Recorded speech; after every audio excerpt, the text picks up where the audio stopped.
ke suatu gereja Solo untuk saya minta dilepaskan.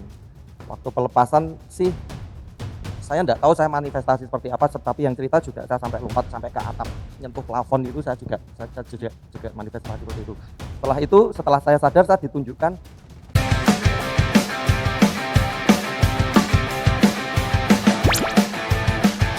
Shalom saudara-saudariku yang dikasihi oleh Tuhan Yesus Kristus. Video kali ini kita akan menyaksikan tanya jawab bersama Pastor Daud Tony. Sebelumnya jangan lupa subscribe dan aktifkan notifikasinya untuk mendapatkan video terbaru dari kami. Kebetulan Pak yang streaming Pak, tak bacakan ini dari Purwokerto. Oh ya.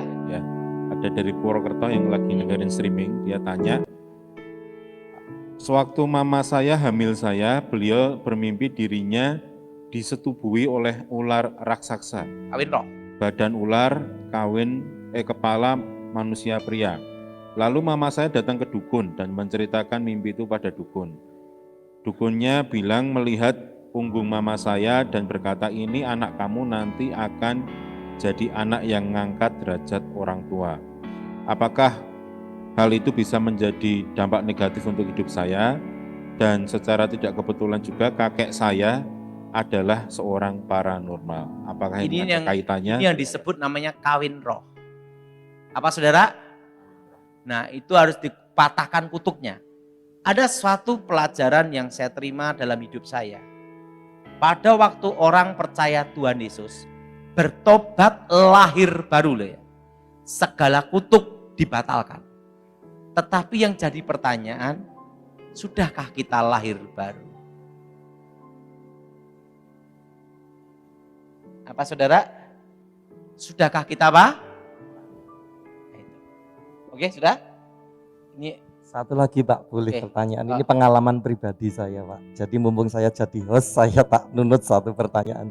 Dulu pengalaman saya kan, saya orang Solo Pak. Orang tua, nenek moyang nenek itu orang Kejawen. Bahkan dari kecil itu saya dididik, disekolahkan di salah satu Pak D saya itu guru di Abdi Dalem Mangkunegaran Solo. Waktu dari SMP pun saya sudah diajari namanya, Bapak pernah sebut lembu sekilan, terus ya, tahu. kanuragan saya di pedang aja enggak. Saya pernah juga makan silet. Di luar nalar. Jadi di luar nalar dari kecil saya Gini sudah ya, dididik seperti itu. Kenapa makan silet? Kenapa tidak makan buka durian ya? Ya. Ya. Oke, lanjut. Terus setelah itu saya Kristen, tapi saya juga hanya sekedar Kristen. Setelah saya tahu lahir baru, saya bertobat, saya terima Tuhan, saya dibaptis. Saya tahu bahwa segala sesuatunya itu salah. Terus saya datang ke suatu gereja Solo untuk saya minta dilepaskan. Waktu pelepasan sih juga dengan minyak urapan, dengan apapun. Saya enggak tahu saya manifestasi seperti apa, tapi yang cerita juga saya sampai lompat sampai ke atap, nyentuh plafon itu saya juga manifestasi seperti itu. Setelah saya sadar, saya ditunjukkan di area doa itu saya muntah bunga Pak. Oke. Bunga. Jadi waktu itu saya juga pernah minum, karena waktu di Mangkunegaran itu saya waktu belajar itu juga minum air kembang toh. Terus muntah, padahal sudah lama sekali belajarnya itu muntah, masih berupa bunga juga. Terus keluar Gotri. Saya pada saat itu saya masih kecil, sama guru saya enggak diizinkan makan gotrinya. Saya cuman lembu sekilannya saja. Terus keluar ular warna merah ditunjukkan ke saya juga katanya dari dagu saya sendiri. Tapi yang saya pertanyakan, siletnya belum keluar Pak.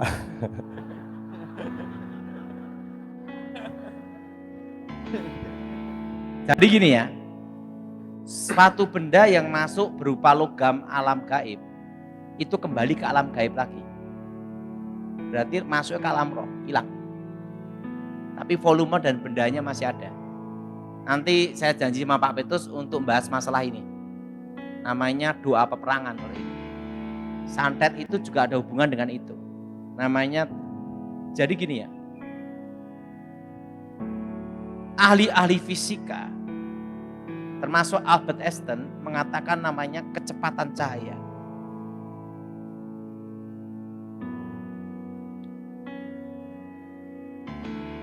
Orang kalau kena santet, itu dipoto, benda-benda asing ada di perutnya.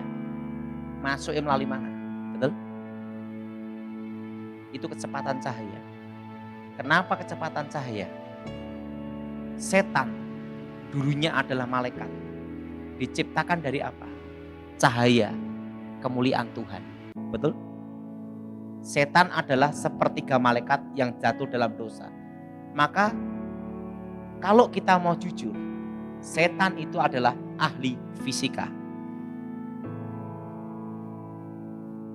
Susuk masuk, jelas. Tanpa luka, di rongsen kelihatan susuknya. Kembang udah berapa lama?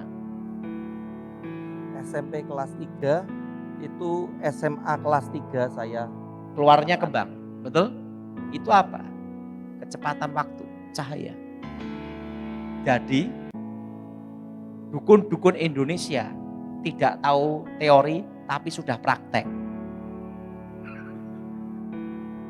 Nah, kalau yang jelas you sudah lepas. Nah, yang penting tuh sekarang tuh gini. Hidup ini ndak usah neko-neko.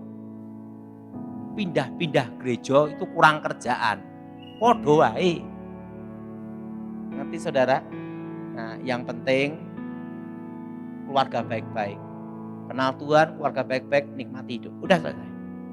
Dan kapanpun Tuhan panggil udah siap. Ini yang terakhir ya. Kenapa kalau saya doa nyebut Elohim? Dia sebut Elohim, sebut Allah, Yahweh, lengkap pokoknya. Supaya tidak ribut. Tak sebut kabeh. Jadi nang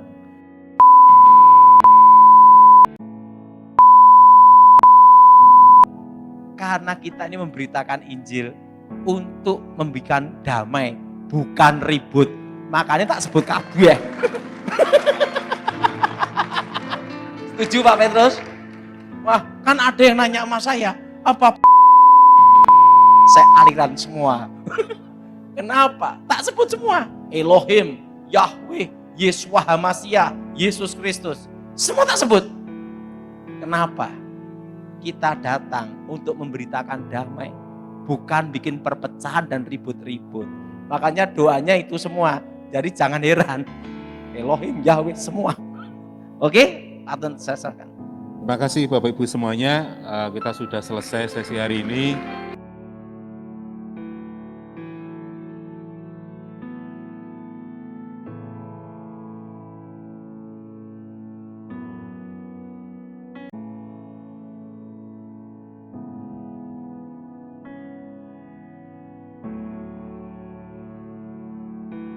Thank